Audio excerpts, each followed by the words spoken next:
In 1775, Spanish sailors mapped a small island in San Francisco Bay and named it after the birds that covered it.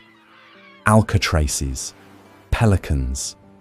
They had no interest in it beyond the name, no military value, no strategic importance.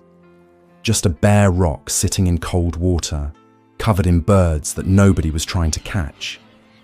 Then in January 1848, a man named James Marshall found gold in a California riverbed. And within 3 years, that worthless rock became the most important piece of real estate on the west coast of the United States. Nobody planned what came next. Not the fortress, not the prison, not any of it. I used AI to reconstruct exactly how it happened. Let's go. In January 1848, gold was discovered in the Sierra Nevada foothills. Within 3 years, San Francisco's population had gone from roughly 500 people to more than 35,000. Ships from Europe, South America, and Asia crowded the bay. The city was growing faster than anyone could track, and the entrance to San Francisco Bay had become one of the most valuable stretches of water in the Western Hemisphere. The US Army looked at that bay and drew an obvious conclusion. In November 1850, a presidential order designated Alcatraz Island as a United States military reservation. Whoever controlled that rock controlled access to San Francisco. The Army intended to control it. But here is what most accounts of Alcatraz miss entirely. The island was never supposed to stand alone. The Army's plan was a triangle of defense, 3 coordinated positions covering the bay entrance simultaneously.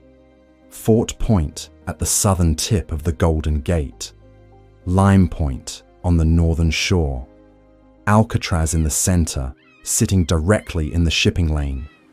Remove any one point of that triangle and the bay was open.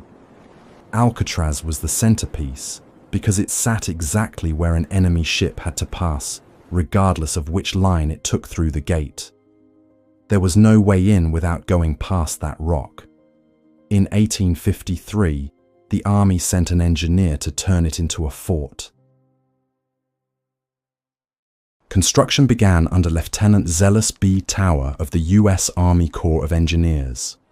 Tower arrived and immediately encountered a problem nobody had fully thought through. The island had virtually no usable infrastructure at all.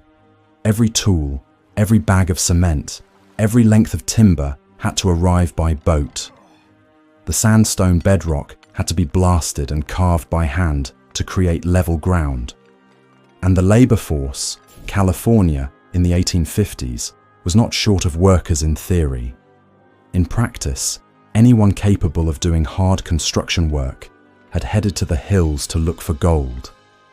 The men who showed up to build Fort Alcatraz were doing it because they had no better option. What came out of those conditions was a fortress unlike any standard American military fortification of the era. Most 19th century American forts were built using heavy earthworks, engineered mounds and berms that absorbed cannon fire. Alcatraz could not be built that way. The rock did not allow it. So Tower did something different. He built with the rock rather than against it. The island's steep cliffs became part of the defense system. Walls rose straight out of the rock face. A fortified gateway, the Sally Port, controlled the only land entrance. Brick-enclosed gun positions called casemates were embedded into the cliffs themselves.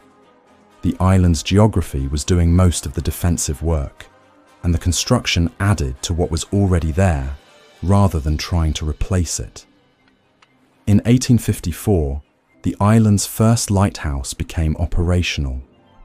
The first functioning lighthouse on the entire west coast.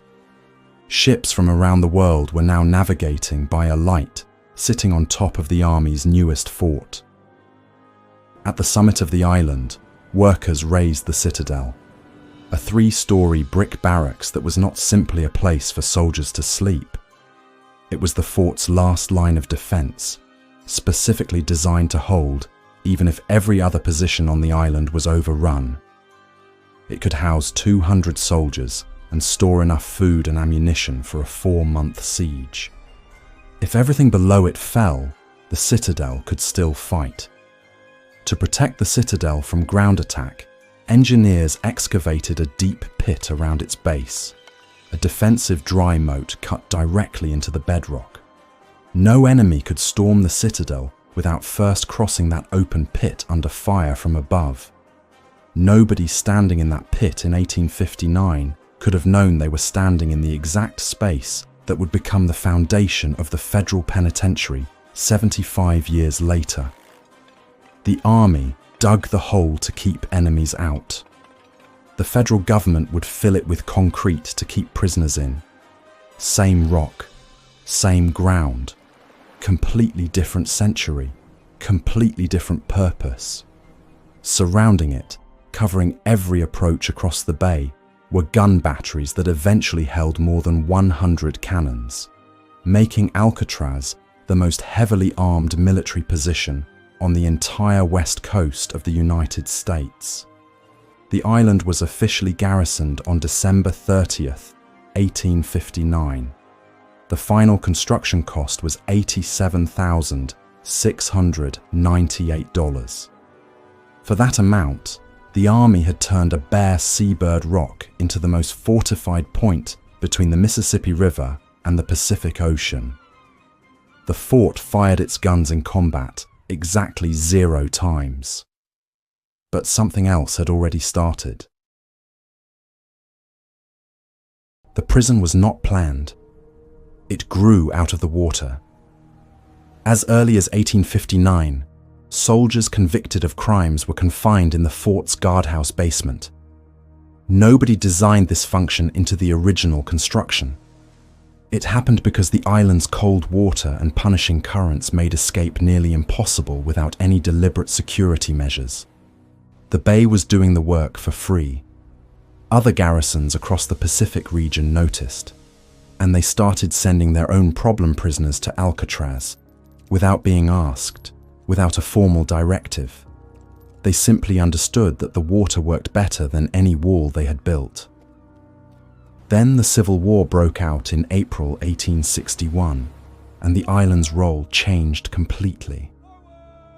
Alcatraz was designated the military prison for the entire Department of the Pacific, covering most of the territory west of the Rocky Mountains.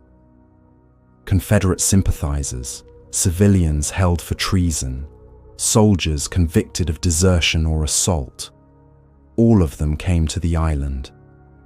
At the peak of the war, 433 military personnel were stationed there, and 111 cannons encircled the bay approaches. It was simultaneously the most powerful fort on the west coast and a growing prison. After the war, the defensive mission faded. The prison mission did not. The number of cells was expanded in 1867. In 1868, Alcatraz became an official long-term military prison.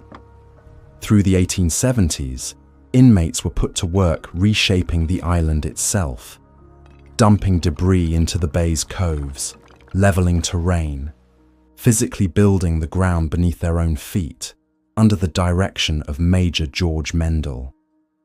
The men imprisoned on the island were constructing the island that imprisoned them. In 1898, the Spanish-American War pushed the population from around 26 inmates to more than 450 almost overnight. The wooden cell blocks buckled. Fires became a recurring threat. By 1907, the army formally ended the island's defensive role. What remained was a prison nobody had set out to build, inside a fort that had never fired a shot, on an island the bay had been making inescapable since the beginning. By 1907, the fortress that had never fired its guns in combat was obsolete. Rifled naval guns had changed the mathematics of coastal defense. A fixed island artillery fort was no longer a meaningful deterrent against a modern warship. The triangle of defense that the Army had spent 50 years building had been superseded by technology before it was ever tested in battle. The Army officially ended Alcatraz's fortress role and redesignated it as Pacific Branch, United States Military Prison. In 1908, the upper levels of the Citadel, the three-story brick barracks that had been the heart of Fort Alcatraz since 1859, were demolished. What remained was the basement level, sitting below ground in an excavated pit that had originally been designed as a defensive dry moat. That basement was not demolished. It had a different purpose ahead of it. In 1909, construction began on a new cell house designed by Major Reuben Turner. The project had an unusual labor force. The inmates built it themselves. Over 3 years, prisoners poured concrete, laid foundations, and raised a 3-story structure directly on top of the demolished Citadel's basement.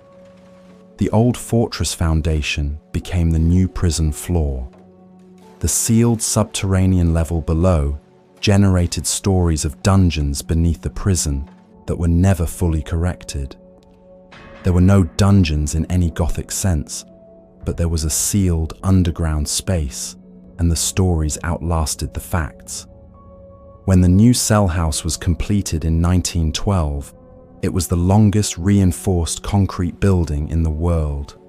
500 feet of poured concrete on a 22-acre island in the middle of San Francisco Bay. Construction cost $250,000, 3 times what the entire original fort had cost. In 1915, the facility was renamed the United States Disciplinary Barracks. The framing shifted to rehabilitation, military training, vocational work, remedial education. None of that changed the physical reality. The building the inmates had constructed was already built like a prison. The bay was still the bay, and a different class of prisoner was coming. By the early 1930s, the United States had a problem. Prohibition had funded a generation of organized crime with money, lawyers, and connections that reached inside prison walls. Al Capone was running his Chicago operation from a cell in Atlanta. The federal prison system was visibly failing to contain the men it was supposed to hold. The Army had no particular use for Alcatraz anymore. The federal government needed exactly what the island was: isolated, already built, and surrounded by water cold enough to discourage any rational person from entering it. On October 12, 1933, the United States Department of Justice formally acquired the island from the War Department. The Army's disciplinary barracks had been a minimum security facility by the standards of what the federal government was now planning. The new institution needed to contain men who had already escaped from, bribed their way out of, or made a mockery of every other federal prison in the country. Almost everything about the building's security had to be rebuilt from scratch. The cell bars came first. The Army's existing steel was replaced with a new generation of tool-proof hardened bars, engineered specifically to resist cutting and tampering. Standard prison steel of the era could be worked through with a hacksaw given enough time. The new bars at Alcatraz were hardened against exactly that method. Each cell measured 1.5 meters wide by 2.7 meters deep. A cot, a shelf, a toilet, a small sink with cold running water, nothing more. The cell was not supposed to be comfortable, and nothing in its design suggested otherwise. That was the room. Now consider what it took to make sure that door never opened without permission. The cell door mechanism was replaced entirely. The Army's individual key locks were pulled out, and a fully mechanical remote control system was installed. The new system could open or close individual cells or entire tiers simultaneously. operated by armed officers from secured positions at the end of each cell block. No electricity anywhere in the mechanism. It ran on levers, gears, and interlocking linkages, which meant it was far harder to sabotage than any electrical system. You cannot cut power to a system that has no power. Guards controlled every door on a tier without stepping onto the prison floor, and the mechanism that controlled those doors could not be disabled from the inside. At both ends of the main cell blocks, elevated barred walkways were constructed, the gun galleries. Armed officers patrolled from positions that no inmate could reach. The galleries were accessible only from outside the cell room. Gaining control of the prison floor gave a prisoner no path to the armed positions above him. Guards and prisoners occupied the same building, but two physically separate systems within it. Electromagnetic metal detectors were installed at the key choke points throughout the facility, among the first in any American prison. The dining hall, which prison administrators considered the most dangerous space in any penitentiary because it concentrated the entire population in one room, was fitted with remote-controlled tear gas canisters mounted in the ceiling. If a riot started, officers could flood the hall with gas from a secured position without entering it. And D Block. D Block had been part of the 1912 structure all along. 42 cells physically separated from the main population behind a concrete wall. But during the 1933-34 federal conversion, its purpose was fundamentally transformed. 6 of its lower cells were fitted with solid steel doors that blocked all light and sound entirely. Inmates assigned to those 6 cells could be confined there for up to 24 hours a day. No human contact, no natural light, no sound, no exposure to any outside stimulus whatsoever. It was called the Hole. Every account from the federal era says the same thing. The Hole worked. Men who went in came out different.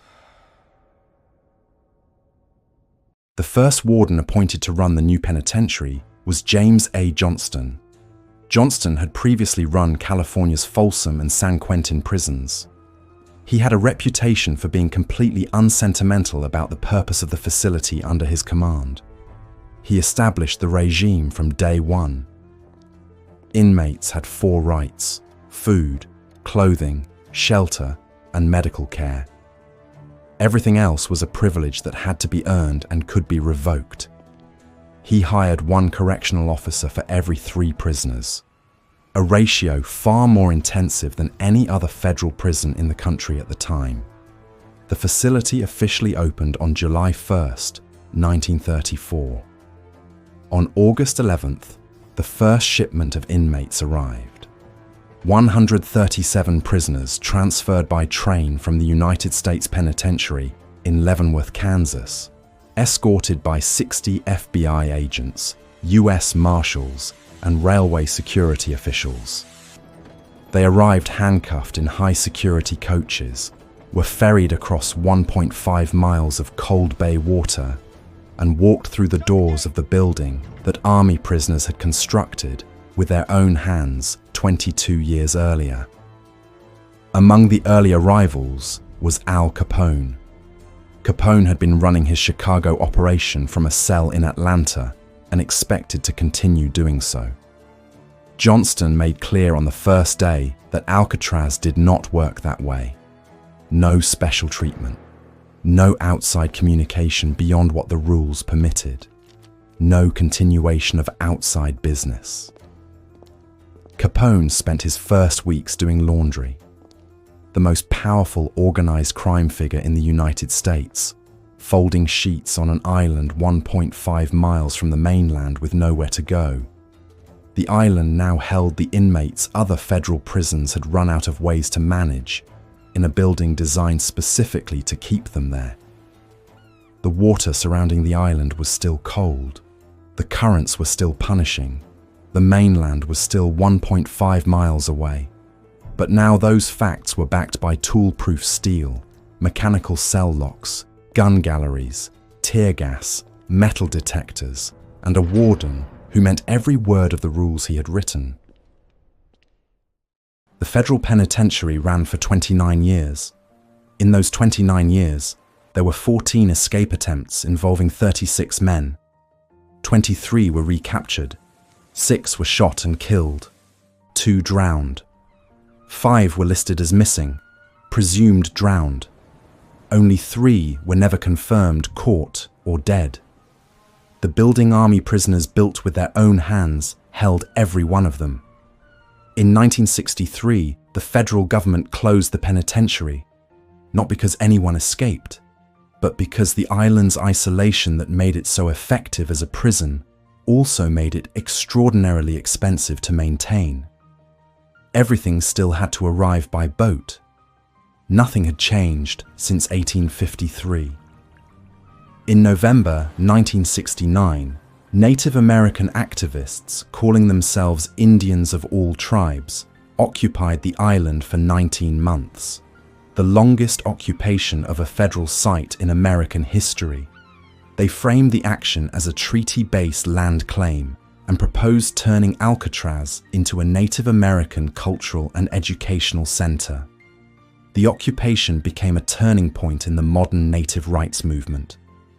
The island that Spanish sailors had dismissed as a worthless seabird rock in 1775 had been a fortress, a military prison, a federal penitentiary, and a symbol of indigenous resistance. Each identity left layers behind. You can still see all of them if you know where to look. If this showed you something your school never did, subscribe. Because the next video goes inside a place just as layered, just as misunderstood, and with just as much history buried beneath the version most people know. One question before you go.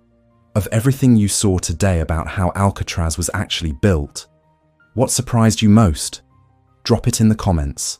I read every single one.